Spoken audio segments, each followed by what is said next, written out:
हरि गोपाल बोलो।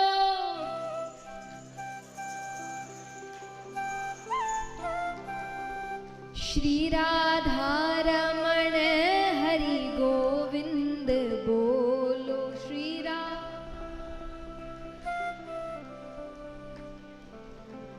श्री राधा रमण हरि गोविंद बोलो।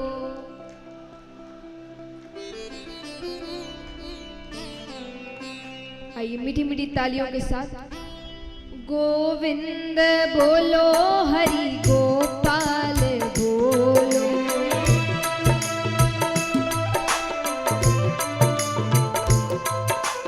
गोविंद बोलो, हरि गोपाल बोलो।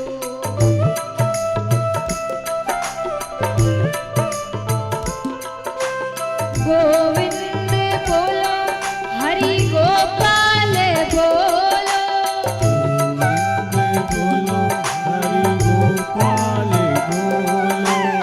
गोविंद बोलो,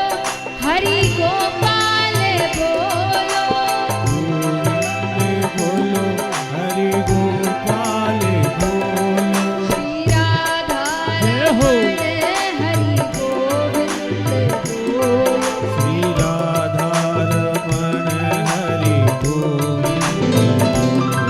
श्री राधा रमण हरि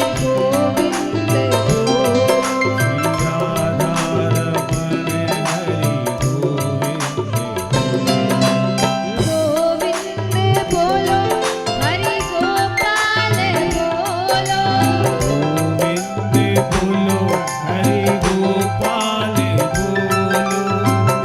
गोविंद बोलो, हरि गोपाल बोलो।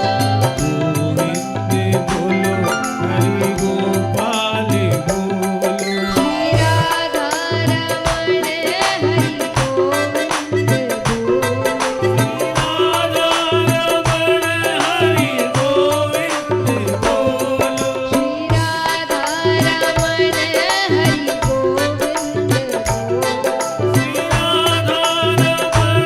हरि गोविंद गोविंद बोलो, हरि गोपाल बोलो।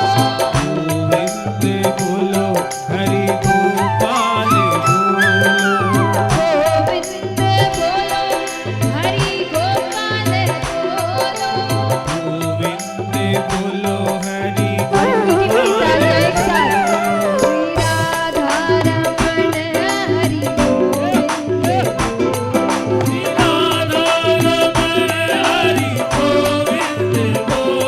श्री राधा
बोली कृष्ण कन्हैया लाल की।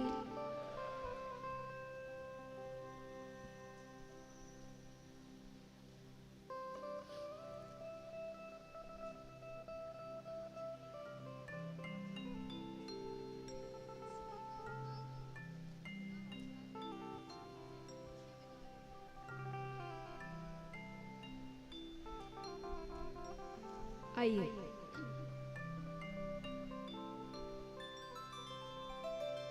कथा आरंभ करते हैं।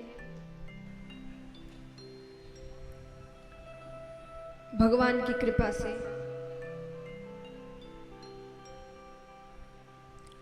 भक्तों के दृढ़ संकल्प से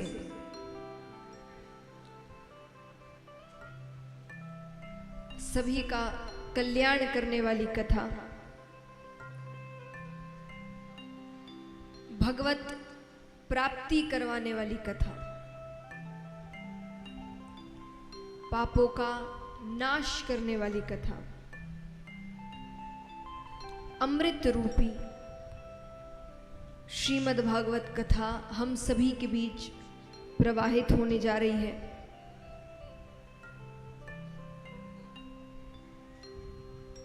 क्योंकि आपने ये कथा कई बार सुनी होगी। कितने हैं यहाँ जो पहले भी ये कथा सुन चुके हैं? हाथ उठाना। आपने कई बार ये कथा सुनी होगी, ज्ञानी जनों के मुख से सुनी होगी। सभी ने अपने ज्ञान के माध्यम से, अपने अनुभवों के आधार पर आपको ये कथा सुनाई होगी। इसीलिए मेरी एक प्रार्थना है आप सभी से, मेरी विनती कहिए, समर्पण का भाव कहिए, क्योंकि मेरी बुद्धि अत्यंत छोटी है और ठाकुर जी का चरित्र अथाह है, बहुत बड़ा है। तो इस छोटे से मुख से भगवान की लीलाओं का वर्णन करना असंभव है। फिर भी छोटी सी कोशिश है, क्योंकि संतों से, महात्माओं से एक बात सुनी है कि अगर भला का संग हो तो सब काम भले ही भले होते हैं। कि अगर आपकी संगत अच्छी है तो आपके सारे काम अच्छे होंगे। इसीलिए माता पिता बच्चों की संगत पर ध्यान देते हैं कि बच्चों की संगति कैसी है, उनके मित्र कैसे हैं, वो किन लोगों के बीच उठते बैठते हैं। क्योंकि जैसी संगत होती है वैसा स्वभाव होता है, और जैसा स्वभाव वैसे कर्म, और फिर जैसे कर्म करेंगे वैसे फल मिलेंगे। तो हर चीज घूम फिर कर आपकी संगति पर आती है।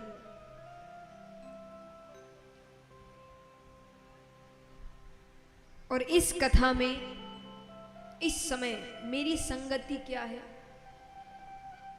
भगवान का नाम। ये 7 दिनों में मेरे साथ मैं आपके बीच क्या कहने आई हूं? भगवान की कथा। तो देखा जाए तो भगवान की ही संगति है।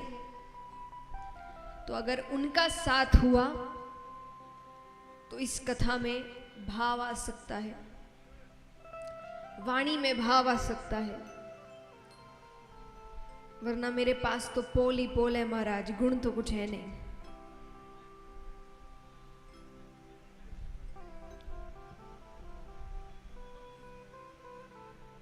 क्योंकि अगर कोई समझे कि बहुत ज्ञानी हो, बहुत अनुभवी हो, तो उम्र को देखते हुए आप समझ सकते हैं अनुभव नाम की तो कोई चीज मेरे पास नहीं है। कोई कहे भाई वाणी मधुर होगी, साफ साफ पहले ही दिन स्वीकार करती हूं, वाणी में कोई माधुर्य भाव नहीं है। अब आप कहे भाई चलो भक्ति तो होगी, तो वो भी मुझे तो दूर दूर तक नहीं दिखती, लेकिन इस विश्वास के साथ कि भगवान साथ हैं, कथा आरंभ करते हैं। तो इसीलिए इस बीच 7 दिनों में मुझसे कोई गलती हो जाए तो घर का बालक समझकर क्षमा कर दीजिएगा, क्योंकि बच्चे, घर के बच्चे कैसी भी भाषा करे, छोटे बच्चे होते हैं ना, तोतली भाषा बोलते हैं, टूटी फूटी वाणी बोलते हैं, पर माँ बाप को अच्छे लगते हैं। कि जो बालक कह तोतरी बाता, सुनहि मुदित मन पितु अरु माता। आप भी वही करिएगा।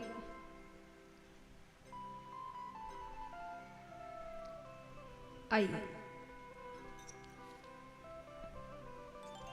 भागवत जी के पहले स्तोत्र में ही वेद व्यास जी ने संपूर्ण ग्रंथ का सार लिख दिया। संपूर्ण ग्रंथ ही नहीं, समस्त वेदों उपनिषदों का सार लिख दिया। ये कहना गलत नहीं होगा। सच्चिदानंद रूपाय विश्वोत्पत्त्यादि हेतवे तापत्रय विनाशाय श्री कृष्णाय वयं नुमः। श्री कृष्णाय वयं नुमः। शास्त्रों में भगवान के 3 स्वरूप बताए गए हैं। आज थोड़ी ज्ञान की बातें ज्यादा है, तो थोड़ा ध्यान से सुनिएगा। कल से भगवान की लीलाएं, उत्सव इत्यादि शुरू होंगे। आज आपको भागवत जी का महत्तम सुनाया जा रहा है, यानी महत्व, सार क्या है। हर बात, हर कथा, हर लीला कर आपको क्या सिखा रही है, ये समझाया जाता है। तो शास्त्रों में भगवान के 3 स्वरूप बताए गए हैं। सत, चित और आनंद मिलाकर हुए सच्चिदानंद। इसीलिए भगवान को कहा जाता है सच्चिदानंद रूपाय। भगवान का रूप है ये, सत, चित और आनंद। सत माने, सत किसे कहते हैं बताइए? स्कूल में आते थे ना 2-2 नंबर के, परिभाषा बताओ। तो परिभाषा बताइए। सत का मतलब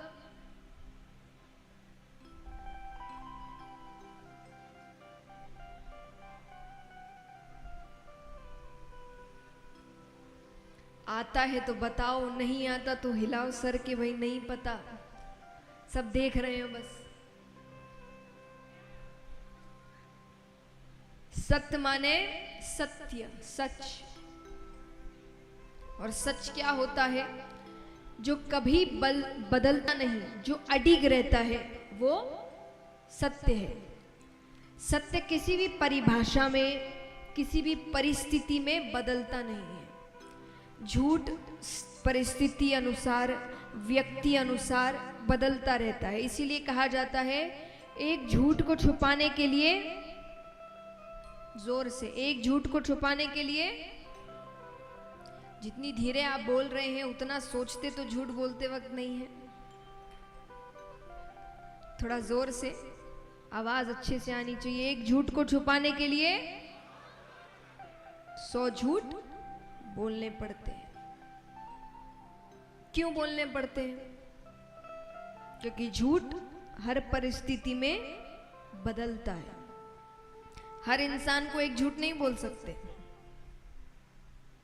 थोड़ा घुमाना फिराना पड़ता है, किसी को कुछ, किसी को कुछ, किसी को कुछ। लेकिन सच सबके लिए वो बदलता नहीं। कोई भी परिस्थिति हो, कोई भी व्यक्ति हो, वो एक ही है। तो इस पूरे ब्रह्मांड में सच क्या है? यानी जो कभी बदले ना, वो क्या है? कौन है? परमात्मा, जो कभी नहीं बदलता। कोई भी परिस्थिति हो, कोई भी युग हो, आप और हम यहां नहीं थे तब भी वे थे, आप और हम यहां हैं तब भी वे हैं, और आप और हम यहां से चले जाएंगे तब भी वे रहेंगे। वो कभी बदलते नहीं। तो सहारा तो उसी का लेना चाहिए ना जो कभी बदले ना। किसी ऐसे का सहारा लेकर क्या फायदा जो बदल जाए। इसीलिए कहते हैं संसार में रहो, परिवार में रहो, लेकिन आश्रय केवल परमात्मा का, क्योंकि वो अकेला है जो कभी आपका साथ छोड़ता नहीं है, क्योंकि वो बदलता नहीं है। हर चीज बदलती है, हम बदलते हैं, और कब बदलते हैं ये पता भी नहीं चलता। यहां कोई भी ऐसा है जो ये बता सके कि इस दिन या इस महीने या इस साल मैंने अपना बचपन छोड़ दिया? कोई बता सकता है? आपने बचपन कब छोड़ा? कोई तारीख है? बचपन तो छूटता चला गया। कब जवानी चली जाएगी, बुढ़ापा आ जाएगा, फिर सोचेंगे क्या किया। हम सब कहते हैं कि भगवान इनकी पूजा पाठ इत्यादि सब बुढ़ापे के लिए छोड़ के रखो, बुढ़ापे में करेंगे। पक्का है बुढ़ापा आएगा, कुछ पक्का है। अगले पल क्या हो जाए किसी को नहीं पता, कब बुलावा आ जाए नहीं पता। बुढ़ापे से पहले बुलावा आ गया, ऊपर जाएंगे, भगवान कहेंगे क्या किया? आप कहोगे कुछ करने ही नहीं दिया। हमने तो सोचा था अच्छे कर्म पूजा पाठ सब बुढ़ापे के लिए छोड़ के रखा है, आपने तो पहले ही बुला लिया। भगवान कहेंगे मैंने कोई अग्रीमेंट थोड़ी साइन करवाया था कि भाई इतनी उम्र तक तो पक्का ही नीचे रखूंगा। नहीं, तुमको समझ होनी चाहिए। जब हर बार समझाया जाता है कि अगले पल क्या हो नहीं पता, तो तुमने इतनी लंबी प्लानिंग कर कैसे ली कि इस उम्र में ये काम करूंगा, वो भी इतना बड़ा जिस पर आपकी मृत्यु टिकी है। आज हम सब जानते हैं मृत्यु के बाद हमें समझाया जाता है कि स्वर्ग है, नरक है। आप सब कहां जाना चाहते हैं? कौन कौन स्वर्ग जाना चाहता है? हाथ उठाना। अच्छा, जो हाथ नहीं उठा रहे मैं समझू आपको नरक जाना है।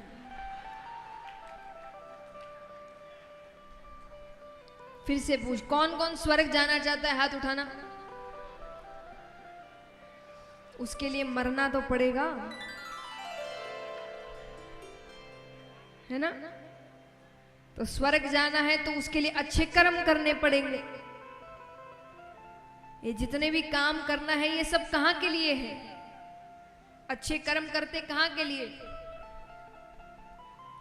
देखिए, अच्छे कर्म तो ऊपर ही काम आएंगे, पैसे तो यहां छोड़ के चले जाता है इंसान, ऊपर तो कर्म ही लेकर जाता है। तो वही छोड़ दोगे ये सोच करके भविष्य में करेंगे, वो भविष्य आए ना आए। तो भगवान कहते जीवन की इतनी महत्वपूर्ण चीज तुमने भविष्य के लिए छोड़ दी, जिसका तुम्हें अता पता नहीं है कि भविष्य में क्या होगा क्या नहीं होगा। किसी को थोड़ी पता है भविष्य में क्या होगा, कुछ नहीं पता। तो भगवान कहेंगे जिसके बारे में पता नहीं उसके ऊपर इतना बड़ा काम छोड़ दिया। इसीलिए अच्छे कर्म उम्र पर मत छोड़िए। अच्छे कर्म जब समय मिलता है तब करिए। तो सहारा केवल सत्य का, और सत्य यानी भगवान का लेना। आनंद, आनंद क्या है? हम बाहर आनंद खोजने की कोशिश करते हैं, यहाँ चले जाएंगे तो आनंद आ जाएगा, वहाँ चले जाएंगे तो आनंद आ जाएगा, ये देख लेंगे तो आनंद आ जाएगा, ऐसा कर लेंगे तो आनंद आ जाएगा। पर वो आनंद केवल कुछ समय के होते हैं। ऐसा क्यों है कि हम संसार के चकाचौंध में रह रहे हैं, गांव हो शहर हो, सब कुछ जीवन का सारा आनंद उठा रहे हैं, उसके बाद भी हम खुश नहीं हैं। हर कुछ समय में हमें खुशी का एक कारण चाहिए, बड़ी जल्दी बोर हो जाते हैं। और ऐसा क्यों है कि जंगलों में पहाड़ों में तप करने वाले ऋषिगण बिना सांसारिक चीजों के भी खुश हैं। मैं नहीं कह रही आपसे कि आप भी वन में जाकर तपस्या करिए, पर कहने का अर्थ है इतना कुछ होने के बाद भी हम खुश नहीं हैं, और वहां उनके पास कुछ नहीं है फिर भी वो खुश है। क्यों? क्योंकि उन्होंने अपने अंदर के आनंद को पहचान लिया। आपके अंदर सब आनंद है। आनंद माने जिसने भगवान को समझ लिया, उसने परम आनंद को समझ लिया।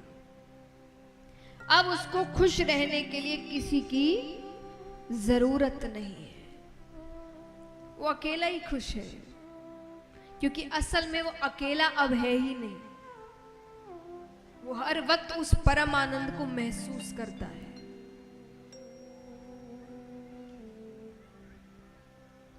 जो सत्संगी होते हैं ना, वो जल्दी से निराश नहीं होते। क्यों नहीं होते? क्योंकि वो कभी अकेले पड़ते ही नहीं है। वो अकेले भी रहे तो भगवान उनके साथ, ऐसे सबके साथ है। पर जैसा मैंने कहा कि उस परम आनंद को समझने की कोशिश करनी है। जिसने समझ लिया वो एकांत में भी खुश है, और जिसने नहीं समझा वो भीड़ में भी अकेला है। तो अपने अंदर के परम आनंद को पहचानिए, फिर आप अकेले नहीं रहेंगे, निराश नहीं होंगे। बड़ी से बड़ी कठिनाई भी आ जाएगी तो भी आप उससे लड़ सकेंगे। क्यों? क्योंकि आपको कहीं ना कहीं पता है कि वो मेरे साथ है, मेरे पास है। और जिसके पास भगवान है वो कभी हार सकता है? पांडव 5 थे, कौरव 100, फिर भी जीत किसकी हुई? पांडवों की। क्यों हुई? क्योंकि उनके साथ भगवान थे। वरना ये मुमकिन है आज के जमाने में कि एक तरफ 100 लोग खड़े हो लड़ने के लिए, एक तरफ 5, और 100 की 100 मारे जाए, सब मर गए, 5 में से एक भी कम नहीं हुआ। एक भी मुमकिन है? ये सुन के कितना अटपटा लगता है कि हो कैसे गया। लेकिन जिसके पास भगवत शक्ति है उसे कोई हरा नहीं सकता। वो हार ही नहीं सकता। वो गिर सकता है पर हार नहीं सकता। गिर के फिर उठ जाएगा, क्योंकि वो शक्ति उसे भगवान देते हैं। तो असल आनंद को समझिए। आनंद क्या है? अपने अंदर के आनंद को पहचानिए। हर चीज में किसी और की जरूरत मत रखिए। खुश होने के लिए, दुखी होने के लिए, क्रोधित होने के लिए हमने जीवन का रिमोट कंट्रोल ही दूसरों के हाथों में देख रखा है, और वो खेले जा रहा है।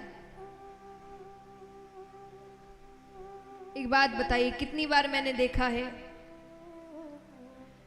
कि महिलाएं बहुत अच्छे से सजती है, घंटों लगाती है सजने में, अपने मन के कपड़े जेवर सब कुछ पहना है, अपने आप को कांच में देख रही है, बहुत खुश है कि मैं आज बहुत अच्छी लग रही हूँ। वही घर के बाहर कदम रखती है और पड़ोस वाली उनकी जो है, उसने बिना देखे, मतलब ठीक से देखा भी नहीं, और वो अगर कह दे कि अरे रंग बिल्कुल अच्छा नहीं है, सब खुशी खत्म। अब अचानक आपको भी लगने लगता है कि रंग सच्ची में अच्छा नहीं है, अच्छे नहीं दिख रहे। इतनी देर तो खुद को अच्छे लग रहे थे ना घर के अंदर, किसी एक के बोलते ही आपकी खुशी खत्म हो गई। तो ऐसा क्यों है कि कोई बुराई कर दे तो हम दुखी हो गए, कोई तारीफ कर दे तो हम खुश हो गए, कोई कुछ कह दे तो हम गुस्सा हो गए, यानी खुद पर कोई कंट्रोल ही नहीं है। खुद पर रत्ती भर का कंट्रोल नहीं है। कोई कुछ भी कह देगा हम वैसे नाचने लगेंगे, यानी पूरा कंट्रोल उसके हाथ में देख कर रखे हो, वो जो चाहे वो बटन दबा देता है। ये अच्छी बात है? अच्छी बात है? किसी को इतनी शक्ति मत दीजिए कि वो आपकी मानसिक स्थिति को हानि पहुंचा सके। इस शरीर को भगवान ने बनाया है, इस बुद्धि को भगवान ने बनाया है, इतनी शक्ति आपको दी है कि आप खुद सोच सके, समझ सके, अपने कर्म कर सके। लेकिन हम ये पूरी शक्ति किसी और को देकर रखे।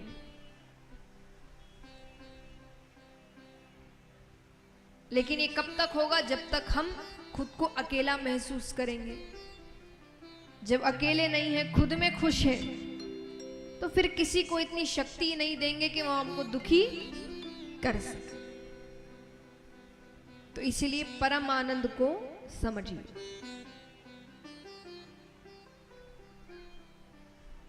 तापत्रय विनाशाय श्री कृष्णाय वयम नुमः। 3 तरह के ताप होते हैं, दैहिक, दैविक और एवं भौतिक। इन तीनों तरह के तापों से भगवान हमें मुक्त करते हैं। मुक्त कैसे करें? भगवान को कैसे अपनी ओर आकर्षित करें? कहते हैं भगवान सर्वशक्तिमान है, लेकिन उनकी भी एक कमजोरी है। कैसी कमजोरी? भगवान भक्त को रोते हुए नहीं देख सकते। एक बार भक्त ने रोकर पुकारा कि वो उसके सारे पाप भूल जाते हैं। लेकिन असली रोना मगरमच्छ के आंसू नहीं, कि हर पाप किया रोने लग गए, पाप किया रोने लग गए। भगवान कहेंगे तो उसने खेल समझ लिया। इसीलिए असली आंसू जब आप सच में अपनी गलती मानते हैं और उस गलती को दोहराते नहीं, तो भगवान कहते हैं एक बार मेरे सामने आ जाए, रोकर मुझे पुकार ले, मैं उसी वक्त उसके जन्मों जन्मों के पाप वहीं नष्ट कर देता।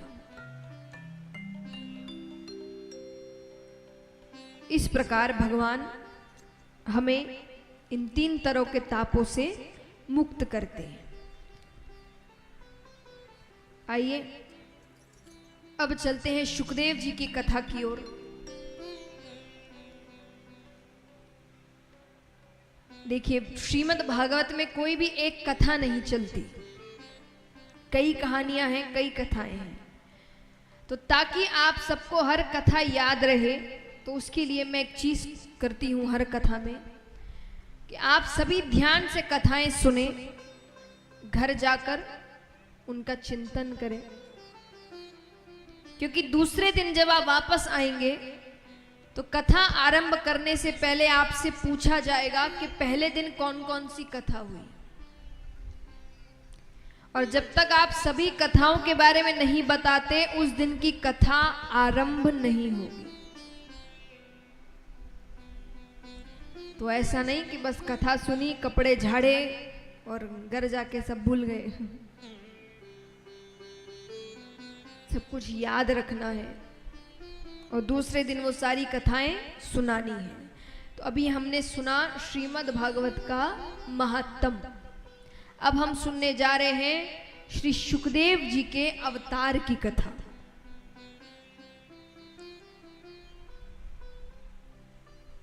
एक बार ब्रह्मा जी ने एक सभा का आयोजन किया। उसमें देवी देवता यक्ष गंधर्व किन्नर ऋषिगण सभी को बुलाया गया।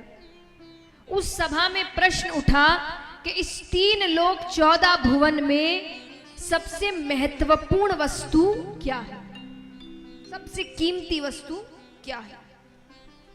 सबने अपना अपना मत दिया। कोई कहे कि हीरा, कोई कहे सोना, कोई कहे चांदी।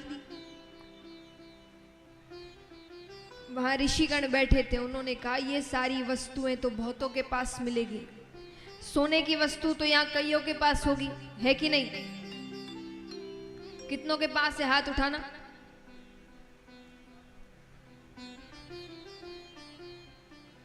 चिंता मत करिए, मैं मांगूंगी नहीं और मात्रा भी नहीं पूछूंगी। कितनों के पास है, हाथ उठाना। छोटी वस्तु भी कोई हो, सोने की कोई वस्तु है ना? बहुतों के पास है। तो वही ऋषिगणों ने कहा कि ये तो बहुतों के पास मिलेगी, और जो बहुतों के पास वो सबसे महत्वपूर्ण कैसे हुई? तो बोले फिर आप ही बताइए सबसे महत्वपूर्ण क्या है। बोले सबसे महत्वपूर्ण अगर कुछ है तो वो है प्रेम, निस्वार्थ प्रेम। हम सब भी प्रेम करते हैं, लेकिन वो स्वार्थ का होता है, बदले में कुछ ना कुछ चाहिए। वो प्रेम नहीं, निस्वार्थ, जिसको बदले में कुछ नहीं चाहिए, बिना कोई स्वार्थ के प्रेम करे। तो बोले वो कहां मिलेगा? कुछ लोगों ने कहा हो ना हो ब्रह्मा ब्रह्माणी के पास तो होगा। बोले ब्रह्मा जी तो रचना के कार्य में इतने व्यस्त रहते हैं, ब्रह्माणी के लिए उनके पास समय ही नहीं है, प्रेम इतना कहां से हो। अब वहां नारद जी भी बैठे थे। नारद जी ने कहा हो ना हो मेरे प्रभु विष्णु भगवान और लक्ष्मी माता के पास तो जरूर है। ऋषिगणों ने कहा वहां भी उतना प्रेम नहीं है, क्योंकि अगर प्रेम की पराकाष्ठा होती तो भगवान भक्तों के पीछे नहीं दौड़ते। मध्य रात्रि में किसी भक्त ने बुलाया, लक्ष्मी जी को छोड़कर चले गए। इतना प्रेम होता साथ लेकर जाते। वहां भी वो प्रेम नहीं है। तो बोले आप ही बताइए फिर किसके पास है। ऋषिगणों ने कहा अगर प्रेम की पराकाष्ठा कहीं पर है तो वो है महादेव जी और पार्वती माता के पास। एक तो पहली चीज आधे अंग पर विराजते हैं, और महादेव जी ज्यादा से ज्यादा समय कैलाश पर्वत पर ही रहते हैं, वो कहीं नहीं जाते। नारद जी ने ऐसी कोई बात नहीं है। नारद जी कहते हैं प्रेम मेरे भगवान के पास भी बहुत है। पर सबको यही बात सही लगी। तो नारद जी कहते हैं अच्छा ठीक है, अगर ऐसी बात है तो मैं अगर उन दोनों के बीच झगड़ा करवा दूं तो। अब आप सोचेंगे पति पत्नी के बीच तो झगड़ा होता ही है, कौन सी बड़ी बात है। नहीं, आपस में झगड़ा करना अलग होता है और किसी तीसरे की वजह से झगड़ा करना अलग होता है। कोई तीसरा अगर आपके बीच आकर झगड़ा करवा दे तो मतलब प्रेम में कहीं ना कहीं कमी है। तो नारद जी ने कहा मैं झगड़ा करवा दूं तो। बोले तब की तब देखी जाएगी। अब नारद जी जाते हैं, रोजाना जाए पर दोनों साथ में ही बैठते थे, वापस आ जाए। एक दिन सौभाग्य से महादेव जी कहीं गए हुए थे। नारद जी जाते हैं, माता को प्रणाम करते हैं। माता ने कहा कैसे आना हुआ? अरे बोले वो बाबा से जरूरी काम था। माता ने कहा वो अभी अभी बाहर गए हैं, कोई बहुत जरूरी काम है तो मुझे कह दो, उनके आते ही मैं उनसे कह दूंगी। नारद जी कहते नहीं, थोड़ी व्यक्तिगत बात थी। व्यक्तिगत माने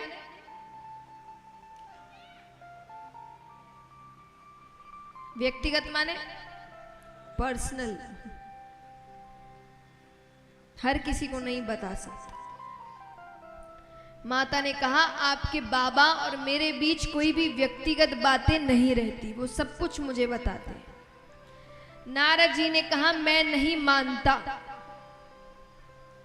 पुरुष कोई ना कोई बात तो स्त्री से छुपाता ही है, कोई भी हो, साधारण पुरुष हो कि खुद भगवान। माता ने कहा ऐसी कोई बात नहीं है। बोले ये सच है। अब यहां जितने भी शादीशुदा पुरुष हैं, घर जाके सबकी क्लास लगने वाली है। ऐसा क्या है जो आज तक मुझे नहीं बताया? माता ने कहा ऐसा कुछ नहीं है। नारद जी ने कहा अगर ऐसा कुछ नहीं है तो आपने अमर कथा सुनी है? माता ने कहा ये कौन सी कथा है? अरे बोले बहुत गोपनीय कथा है, बाबा हर किसी को नहीं सुनाते, जिससे सबसे ज्यादा प्रेम करते हैं उसे ही सुनाते। माता ने कहा इसका मतलब मुझसे प्रेम ही नहीं करते?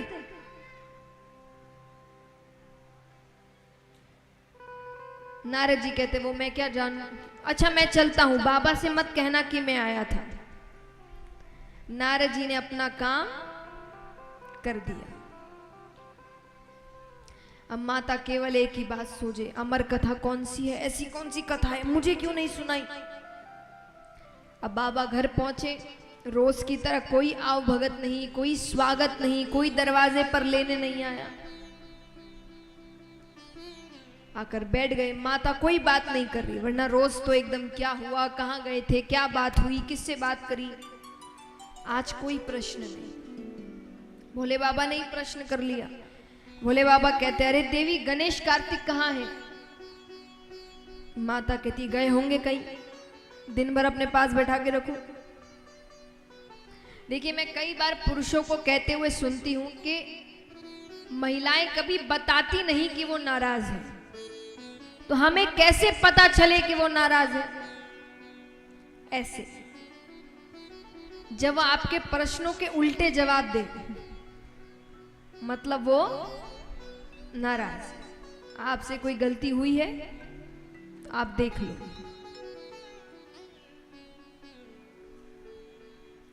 तो उन्होंने कहा कि बच्चे कहाँ हैं? माता कहती गए होंगे कहीं, दिन भर अपने पास बैठा के रखो। बाबा ने कहा मैंने ऐसे तो नहीं कहा। फिर थोड़ी देर बाद बाबा पूछते देवी आपकी तबीयत तो ठीक है? माता ने कहा बिल्कुल ठीक है। बोले अगर ठीक है तो सुबह से भांग नहीं मिली। ये हुआ आग में घी डालना। अब वो कहीं का गुस्सा कहीं उतर रहा है।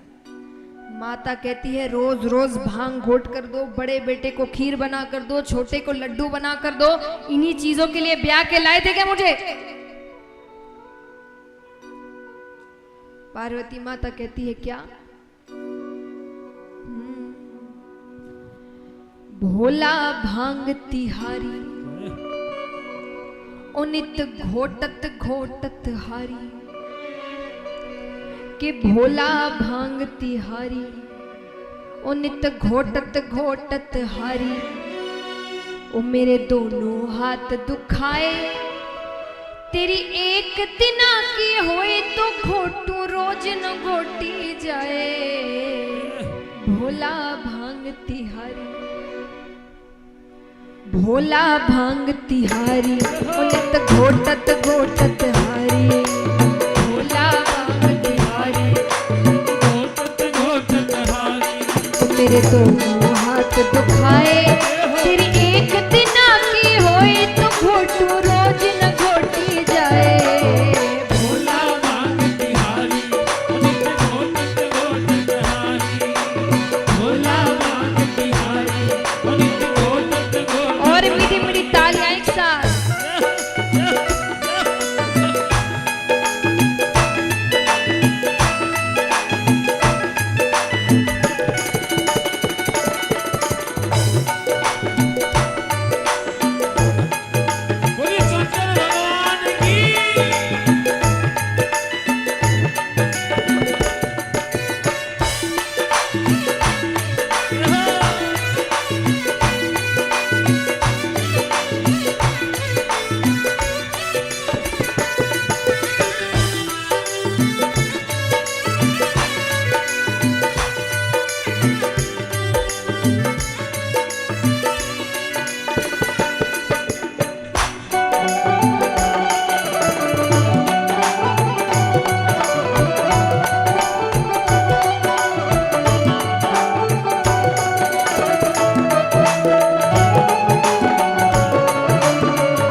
कहती है कि मेरे पिता के घर में मुझे इतने नाजों से पाला गया, एक काम नहीं करती थी मैं वहां, और यहाँ जब से आई हूँ केवल भांग घोट रही हूँ। माता कहती है नाजुक तन को नाज से पाला, कैसे सहूं कसाले।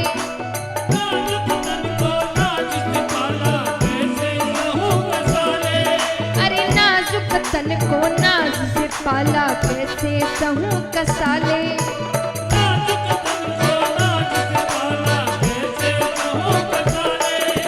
भांग तुम्हारी घोटत घोटत हाथ में पड़ गए छाले। हाँ छाले, हाँ छाले। तेरी रोज रोज की रोज रोज की अकड़ रे भोला, हमसे सही न जाए। रोज रोज की अकड़ रे भोला, हमसे सही न जाए। तेरी एक दिना की होए तो घोटू रोज न घोटी जाए।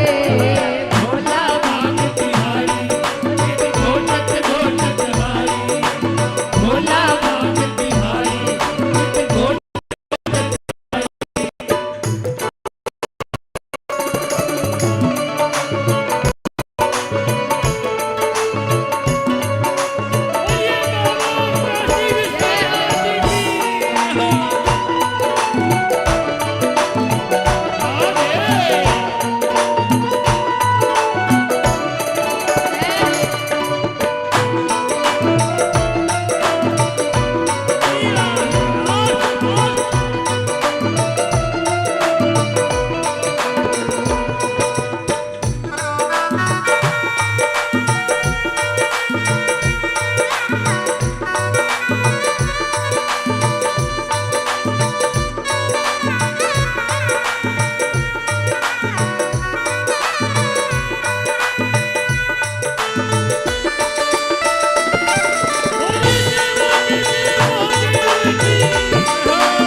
और तालियां जोरदार।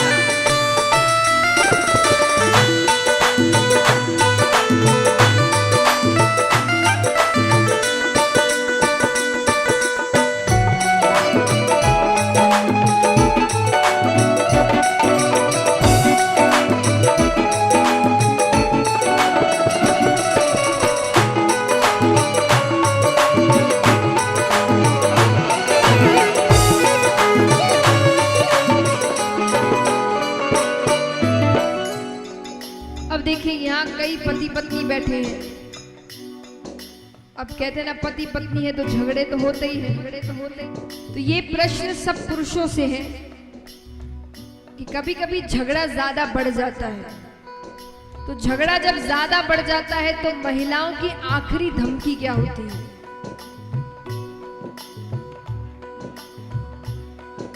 मायके, ये उनकी आखिरी धमकी है। तो अब महादेव जी के पास भी झगड़ा थोड़ा ज्यादा बढ़ गया। अंत में पार्वती जी महादेव जी से कहती है क्या? अलख पड़े तेरे सिल पट्टे पर मैं पीहर को जाऊं।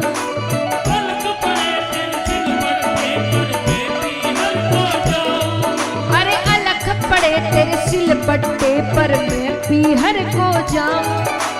अलख पड़े तेरे सिल पट्टे पर मैं पीहर को जाऊं।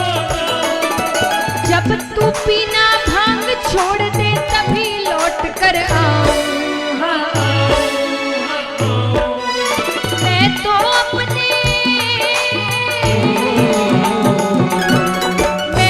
अपने चली मायके तभी समझ में आए। मैं तो अपने चली मायके तभी समझ में आए। तेरी एक दिना की होए तो घोटू रोज न घोटी जाए। भोला भांग तिहारी, घोटत घोटत हारी। भोला भांग तिहारी, घोटत घोटत हारी। अब भोले बाबा जवाब देते हैं। भोले बाबा कहते हैं क्या? सुन गणपत की महतारी, नित घोटो भांग हमारी।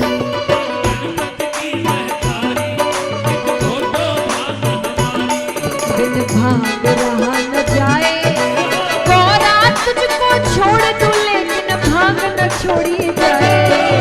भोला भांग तिहारी, नित घोटत घोटत हारी। भोला भांग तिहारी, नित घोटत घोटत हारी।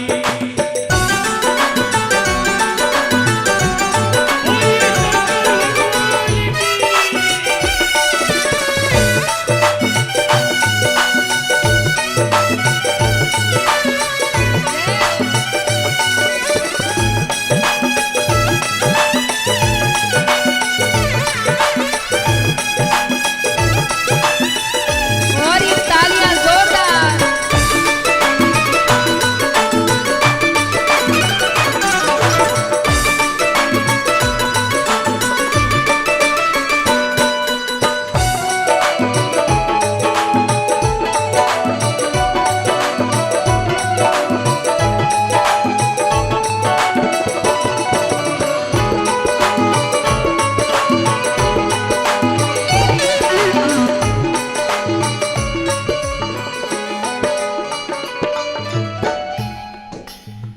अब यहाँ भोले बाबा भांग की महिमा समझा रहे हैं कि ये कोई सिर्फ मैं आनंद के लिए नहीं पीता। भांग की महिमा क्या है? भोले बाबा कहते हैं, भंग नहीं भगवती है ये शिव घट में बसने वाली। भंग नहीं भगवती है ये शिव घट में बसने वाली। अरे भंग नहीं भगवती है ये शिव घट में बसने वाली। भंग नहीं भगवती है ये शिव घट में बसने वाली।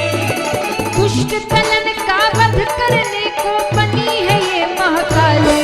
महाकाली, महाकाली। इसको पीकर, इसको पीकर ऋषि मुनि भी शिव का ध्यान लगाए। इसको पीकर ऋषि मुनि भी शिव का ध्यान लगाए। तेरी एक दिन की होए तो घोटू रोज न घोटी जाए।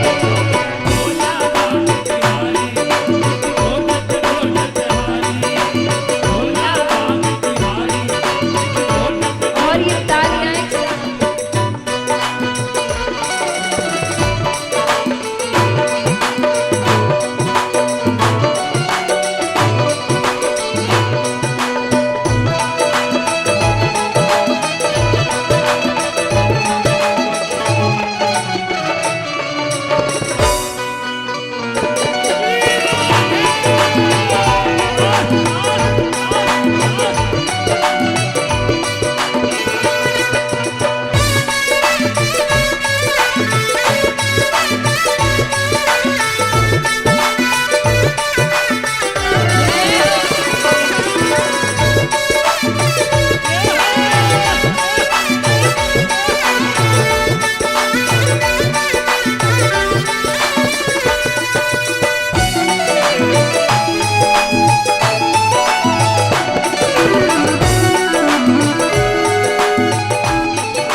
अब इतनी बड़ी बात कह दी भोले बाबा ने। पार्वती माता क्या जवाब देती है? शिव शंकर से कहे गवर जा सुन लो अर्ज हमारी।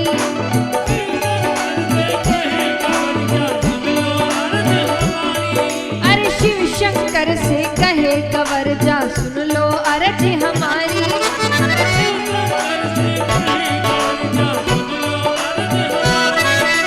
भर भर प्याला पीवो सदा शिव तुम जीते मैं हारी, मैं हारी। शिव शंकर के,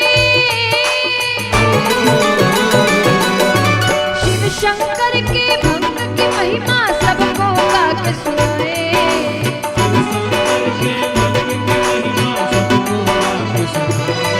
तेरी एक दिन की होए तो घोटू रोज न घोटी जाए।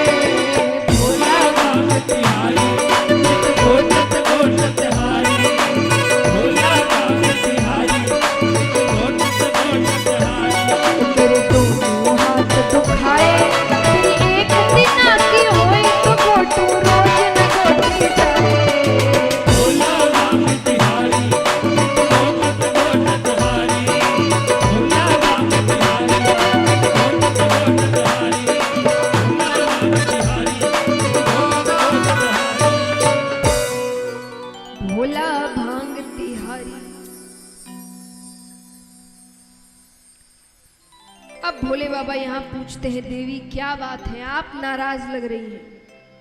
माता कहती है, पहले तो ये बताइए आप मुझसे प्रेम करते हैं कि नहीं। भोले बाबा कहते हैं, कोई पूछने की बात है, बहुत प्रेम करते हैं, सबसे ज्यादा प्रेम ही हम आपसे करते हैं। तो माता ने कहा, फिर ये अमर कथा क्या है। भोले बाबा कहते, ये किसने बता दिया। नेत्र बंद करते हैं, सारा दृश्य सामने आता है। भोले बाबा कहते, ब्राह्मण देवता आते अपना कुछ ना कुछ काम करके जाते हैं। भोले बाबा कहते हैं, नहीं सुनाई तो अब सुना देंगे। माता कहती, अब तो सुनानी ही पड़ेगी, अभी तक क्यों नहीं सुनाई।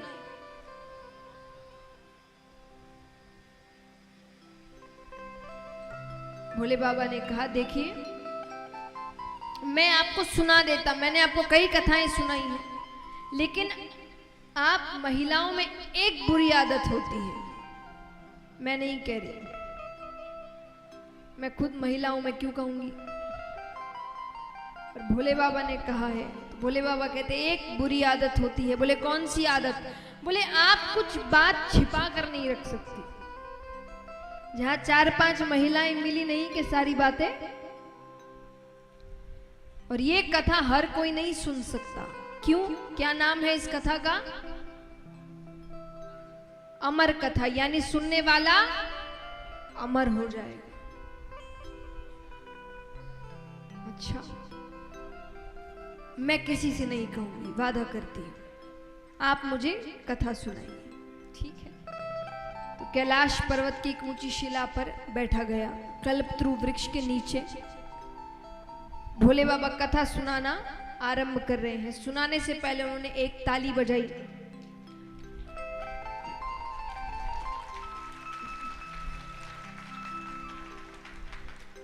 एक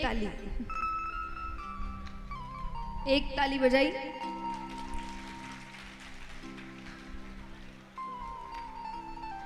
तो जितने भी जीव जंतु थे वो सब कैलाश पर्वत छोड़कर जाने लगे।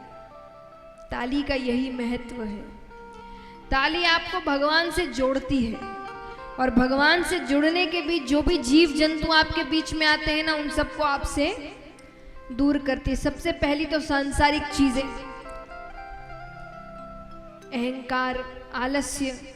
देखिए, अहंकार आपको ताली बजाने, कई बार हम देखते हैं कई बड़े बड़े लोग चीफ गेस्ट बन के आते हैं ना, कोई बहुत धनपति या तंत्री मंत्री आते हैं, जल्दी से ताली नहीं बजाते, शांत बैठे रहते।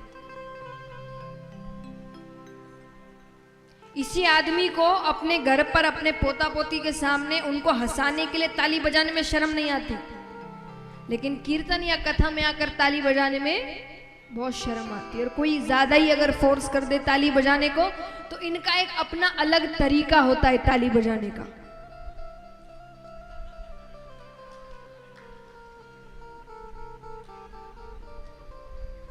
है ना। तो ये क्यों है? अहंकार।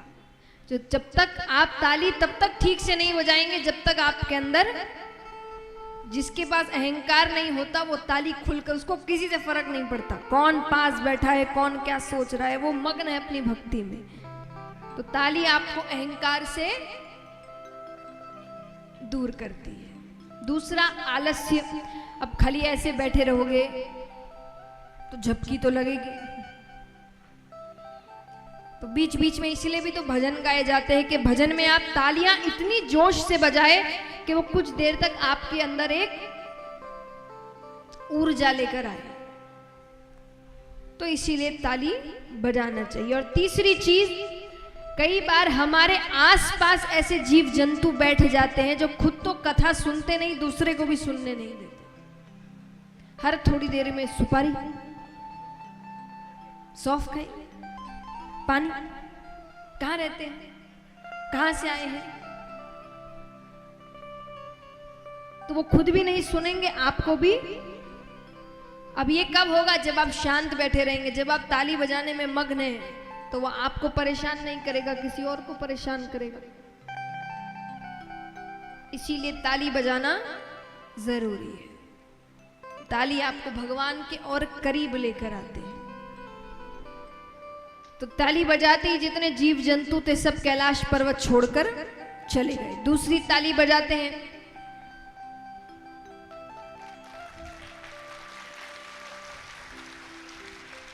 तो भगवान का त्रिशूल 3 बार कैलाश पर्वत की परिक्रमा कर कर आता है कि कोई छिप कर तो नहीं बैठा। तीसरी ताली बजाते हैं तो सुगंधित हवाएं बहने लगती है, भक्तिमय वातावरण हो जाता है। अब भगवान यहां पर कहते हैं कि देखिए, इस कथा में निद्रा रानी भक्त की परीक्षा लेने आती है। निद्रा रानी यानी नींद।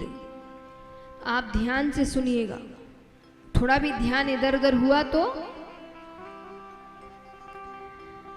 फिर भी महादेव जी ने कहा, सुरक्षा के लिए एक काम करिए,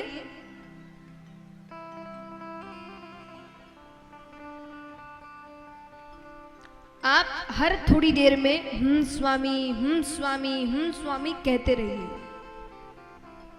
हम कहानियां सुनाते हैं तो हुंकारा भरते हैं ना, खास करके महिलाओं को पता होगा, व्रत इत्यादि में कहानियां होती है ना, तो बीच बीच में ये हुंकारा है, यानी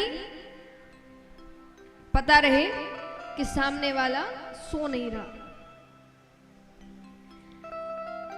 माता ने कहा ठीक है। अब जैसे ही कथा आरंभ करते हैं, उस पेड़ पर एक सूवे का अंडा पड़ा था। सूवा यानी तोता, उसका अंडा पड़ा था। वो उसी वक्त फूटता है, उसमें से एक शुक बालक निकलता है। अब वो शुक बालक भी बैठकर कथा सुन रहा है। थोड़ी देर तो माता ने कथा सुनी। अब यहां पर महादेव जी कहते कहते उन्होंने नेत्र बंद कर लिए। अब वो लीन है भक्ति में, वो कथा कहते जा रहे लेकिन नेत्र बंद कर कर। और माता ने थोड़ी देर तो कथा सुनी, थोड़ी देर बाद निद्रा रानी की गोद में चली गई। लेकिन फिर भी महादेव जी ने कथा बंद नहीं करी। क्यों बताइए, क्यों? तोते का यह स्वभाव होता है कि वो कोई भी शब्द अगर बार बार सुन ले तो उसे दोहराने लगता है। अब माता तो चुप हो गई। अब वो शुक बालक बैठे बैठे कह रहा है स्वामी स्वामी स्वामी। ये भक्ति की चरम सीमा है कि महादेव जी को उस तोते की आवाज माता की आवाज लग रही है। वो अपनी कथा कहते जा रहे, कहते जा रहे, कहते जा रहे। अब यहां पर अंत में महादेव जी किसी प्रसंगवश नेत्र खोलते हैं। देवी क्या समझा आपने? देवी तो नींद में। भगवान उनको जगाते हैं। माता ने कहा मुझसे गलती हो गई, आप फिर से कहिए, मैं इस बार नहीं सोऊंगी। महादेव जी ने कहा ठीक है, लेकिन अगर आप सो रही थी तो इतनी देर हम स्वामी कौन कह रहा था? इधर उधर देखते हैं, नेत्र ऊपर जाते हैं, पेड़ पर वो सूवे का बालक बैठा है।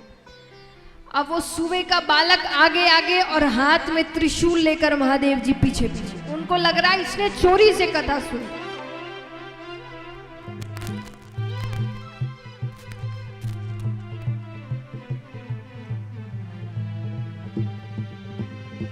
तो 3 लोग 14 भुवन घूम लेते हैं, कोई सहायता नहीं करता। कौन करे, कौन महादेव जी से बैर लेवे? कहते हैं ना कि दैत्यों से संकट आए तो देवताओं के पास जाओ, पर जब देवताओं से ही संकट हो तो किसके पास जाएं? किसके पास जाएं बताइए? जब देवताओं से संकट आ जाए तो किसके पास जाएं?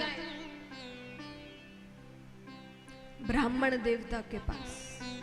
किसके पास? ब्राह्मण देवता, ब्राह्मण नहीं। ब्राह्मण कुल में जन्म लेने से ब्राह्मण नहीं बन जाते। ये भगवान ने 3 जात नहीं बनाई थी, 3 वर्ण बनाए थे कर्म के अनुसार। ब्राह्मणों का काम क्या था? शिक्षा देना। वो गुरु के रूप में थे। उस समय गुरुकुल में केवल ब्राह्मण रहते थे। यानी आपको जीवन में शिक्षा देने का काम कौन करता था? इसीलिए उनको इतनी ऊंची पदवी दी गई थी, ऊंचा स्थान दिया गया था। क्योंकि सबसे ऊपर कौन है? आपके गुरु, जो आपको ज्ञान देते हैं, जो आपको जीवन में कुछ लायक बनाते हैं, कुछ करने लायक बनाते, अपने पैरों पर खड़ा करते, वो सबसे बड़े होते हैं, है ना? इसीलिए ब्राह्मण सबसे ऊपर माने गए। क्यों? क्योंकि वो आपको ज्ञान देते थे। क्षत्रिय क्या करते थे? रक्षा करते थे। यानी जितना भी युद्ध इत्यादि का काम होता था, राजा बनने का काम, युद्ध करने का काम, ये सब क्षत्रिय करते थे। वैश्यों का काम व्यापार करना था, शूद्र सेवा करते थे। ये कर्म अनुसार भगवान ने दिए थे। कोई ऐसा नहीं है कि जो जिसमें पैदा हो गया वो उतनी ऊंची पद नहीं। वैसे कर्म करोगे तो वो नाम दिए जाएंगे। सिर्फ ब्राह्मण जन्म लेने से कोई ब्राह्मण बन नहीं जाता। जैसे काम करते हैं वैसा वर्ण कहा जाता है। तो ब्राह्मण देवताओं से जब संकट आए तो ब्राह्मण देवता के पास जाना। तो यहाँ पर शुकदेव जी, वो छोटा बालक कोई और नहीं, शुकदेव जी है, वो शुक बालक, वो वेदव्यास जी के घर में आते हैं पृथ्वी पर। और वेदव्यास जी की धर्म पत्नी के मुख से वो उबासी लेती है, मुख के द्वार से गर्भ के अंदर प्रवेश कर जाते हैं। अब यहां पर महादेव जी आए, हाथ में त्रिशूल लेकर, नेत्र लाल। वेदव्यास जी ने महादेव जी को देखा, प्रणाम किया। आप पहली बार तो दर्शन देने आए, फिर वो भी इस रूप में, मुझसे कोई गलती हो गई? महादेव जी कहते नहीं, एक चोर मेरे यहां से चोरी कर कर यहां पहुंचा है। चोरी आपके यहां, आपके यहां चुराने को है ही क्या? महादेव जी ने कहा, क्या कहा? अरे नहीं नहीं, मेरा मतलब आप कहां इतना धन दौलत लेकर बैठते हैं, और अगर भांग धतूरा इत्यादि चुराया हो उसके लिए इतना क्रोध? बोले नहीं, उसने मेरी अमर कथा चोरी से सुनी है, अब मैं उसे मृत्यु दंड देकर के रहूंगा। वेदव्यास जी कहते सही नाम है आपका भोले भंडारी। क्यों? अरे बोले अगर उसने अमर कथा सुन ली तो वो तो अमर हो गया, आप उसे मार ही नहीं सकते। मान लीजिए आपने उसे मार दिया, आप सर्वशक्तिमान है, महाकाल है, तो आपकी अमर कथा झूठी हो गई। इसीलिए कहते क्रोध नहीं करना चाहिए। क्रोध में सोचने समझने की शक्ति चली जाती है, भगवान की चली गई।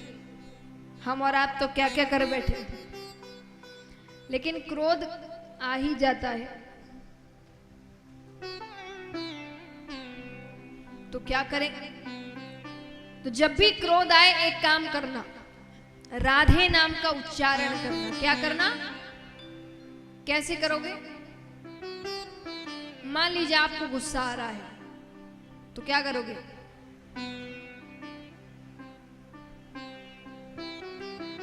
राधे राधे राधे राधे राधे राधे राधे, जब तक क्रोध चला नहीं जाए तब तक करते रहो। करके दिखाओ। अरे शर्म कैसी, करके दिखाइए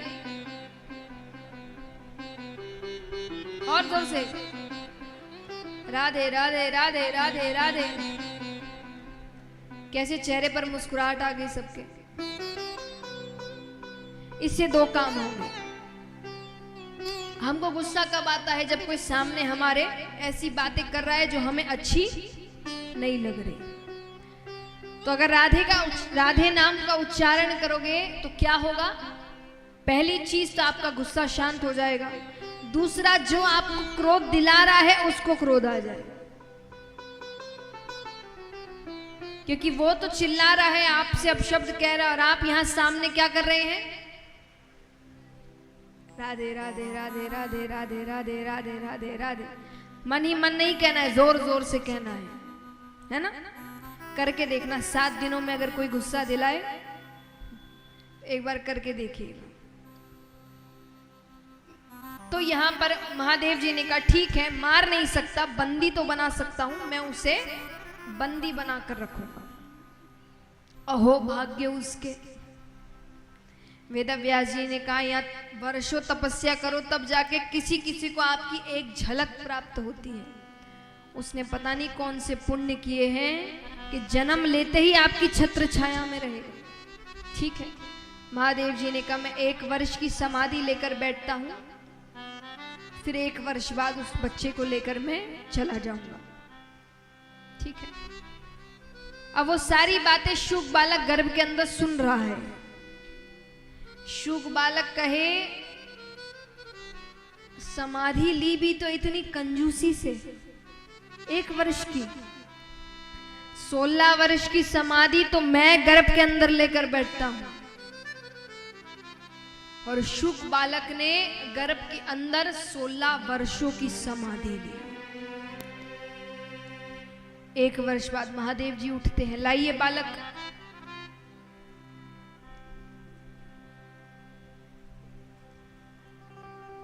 महादेव जी कहते बालक कहाँ है? वेदव्यास जी ने कहा बाहर आना तो दूर, उसका आकार तक नहीं बढ़ा। मेरी पत्नी को बहुत तकलीफ हो रही है, क्या पता आपके डर से वो बाहर नहीं आ रहा है, आप उसे क्षमा कर दीजिए। ठीक है, महादेव जी क्षमा कर कर चले गए, लेकिन वो बालक बाहर नहीं आया। 15.5 वर्षों तक वो गर्भ के अंदर रहता है। अब यहां पर विष्णु भगवान नीचे आते हैं, गर्भ के बाहर से बातें कर रहे हैं। भगवान ने कहा ये दुनिया बहुत सुंदर है, बाहर आओ तो सही। शुक बालक ने कहा इसीलिए तो नहीं आना, ये दुनिया इतनी सुंदर है, यहां आकर लोग आपको भूल जाते हैं, आपको मानने से इनकार कर देते हैं। भगवान ने कहा पर तुम अंदर नहीं रह सकते। ठीक है, तो एक काम करिए, अपनी मोह माया रोक दीजिए। भगवान कहते वो तो नहीं रुक सकती, तो बोले मैं अंदर ही ठीक हूं। ठीक है, भगवान ने कहा 1 क्षण में जितना समय होता है, सिर्फ 1 क्षण, उसका जो 100वां हिस्सा होगा उतने देर के लिए मैं अपनी मोह माया रोक दूंगा। ठीक है, पर जब मैं कहूं तभी रोकिएगा। भगवान कहते ठीक है। उसने अंदर पूरी तैयारी कर ली बाहर निकलने की। जैसे ही भगवान ने अपनी मोह माया रोकी, गर्भ के अंदर से साक्षात श्री सुखदेव मुनि महाराज प्रकट होते हैं। बोलिए श्री सुखदेव मुनि महाराज की।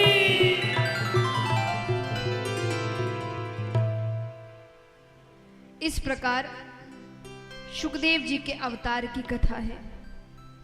इस प्रकार सुखदेव जी ने अवतार ग्रहण किया, और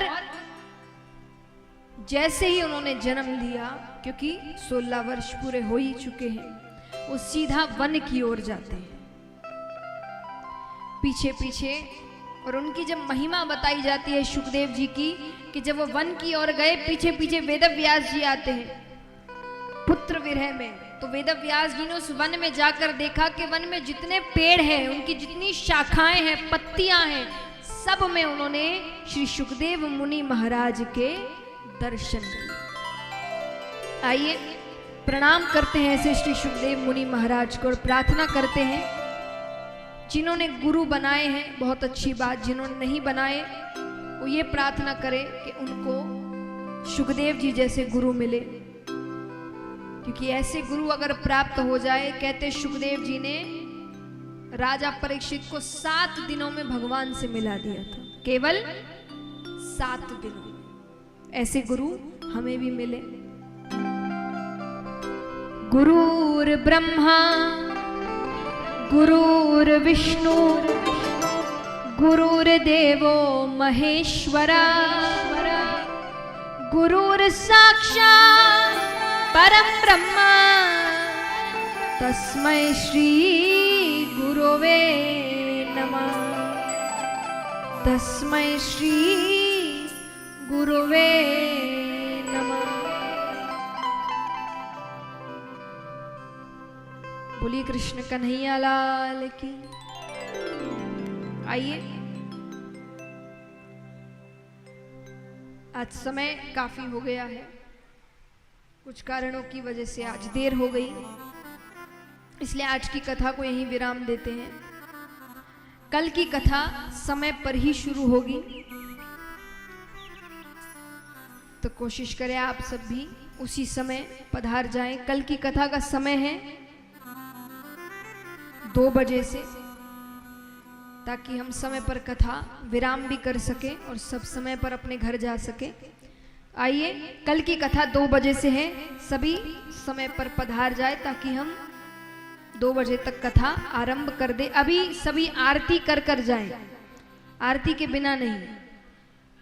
अब आपने ये देखिए, ये सप्ताह दिवस है, सप्ताह पारायण 7 दिन की कथा, ये एक नियम है, नियम से कथा होती है। या तो सप्ताह पारायण या महीना पारायण, 1 महीने की भी कथा होती है। लेकिन अगर हमने सप्ताह पारायण चुना है तो आज से शुरू हो चुका है, तो शुरुआत की आरती और विराम की आरती ये दोनों कर जाए, सभी से निवेदन है।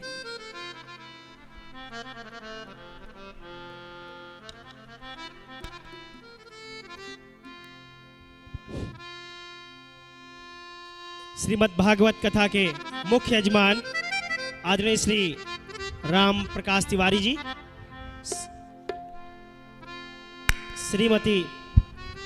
और कल के लिए एक सूचना, जैसा मैंने कहा कि अब से भगवान की लीलाएं और उत्सव सब कल से शुरू होंगे।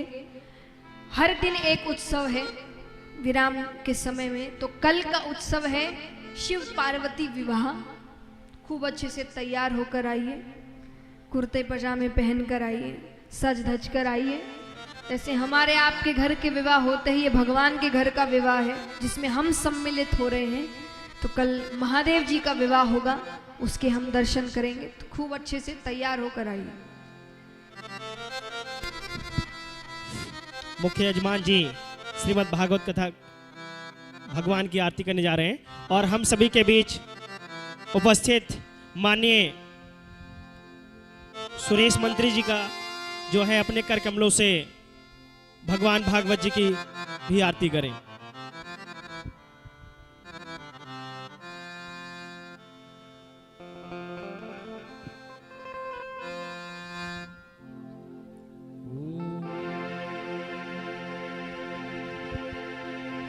श्री भागवत भगवान की है आरती, पापियों को पाप से है तारी।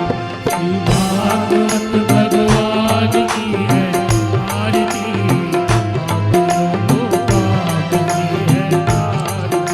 ये अमर ग्रंथ, ये मुक्ति पंथ, ये पंचम वेद निराला, नव ज्योति जगाने वाला।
मधुर बोल जगपति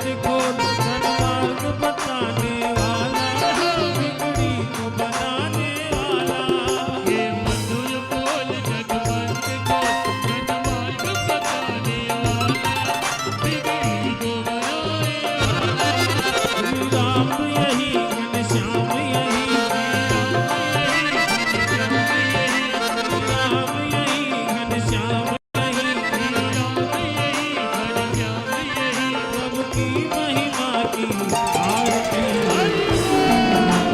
बाप से है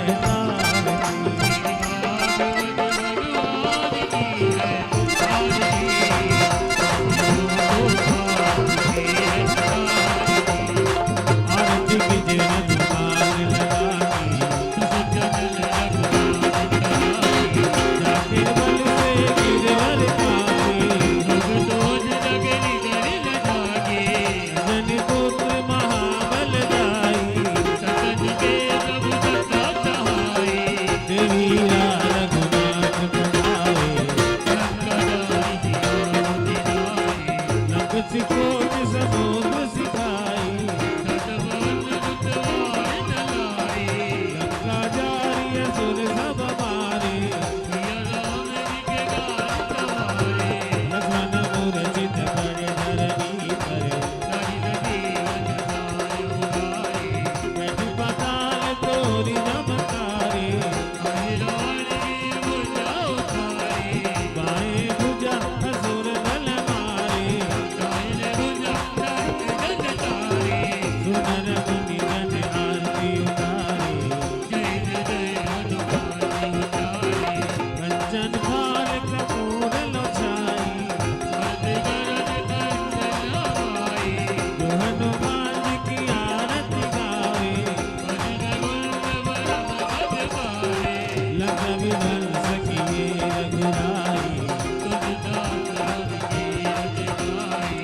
आरती की जय हनुमान लगाई लाल देह लाली लसे हर धरि लाल लंगो वज्र देह दानव दमन जय जय जय कपिसु देव हो शांति निरंतर जुगम शांति पृथ्वी शांति राव शांति रोगदय शांति ही वनस्पतय शांति विश्वे देवा शांति ब्रह्म शांति सर्वगुण शांति शांति रेव शांति सामा शांति रेधि और चाटा लग्या नीरता पाप गया शरीर चाटा लग्या नीरता पाप गया शरीर चाटा लग्या नीसर का नाम देव परमेश्वर का चाटा लग्या नीसर का नाम देव परमेश्वर का चाटा लग्या चंदनरा नाम देव रघुनंदना चाटा लग्या चंदनरा नाम देव रघुनंदना चाटा लग्या पाणीरा रानी का हरि ओम जगेन जगमय जंत देवा स्थानि धर्माणि प्रथमान्य संतेहनाकं महिमानः सचंद्र यत्र पूर्वी साध्याः शांति देवा सेवंतिका बगुल चंपक पाटलाब्जे पुन्नागजात करवि रसाल पुष्पे बिल्लौ प्रभाव तुलसी दल मंजरी भी काम्बोजयामि जगदी स्वर में प्रसीद नाना सुगंध पुष्पाणि काकालो भवानी च पुष्पांजलिर्मया दन्तं गृहाणां परमेश्वर मंत्र पुष्पांजलि समर्पयामि नमः त्वमेव माता च पिता त्वमेव त्वमेव बन्धु च सखा त्वमेव त्वमेव वेद्या द्रविणं त्वमेव त्वमेव सर्वं मम देव देव। बोलिए कृष्ण कन्हैया लाल की, बोलिए श्रीमद् भागवत महापुराण की जय। बोलिए श्री वेद व्यास जी महाराज की, बोलिए श्री सुखदेव मुनि महाराज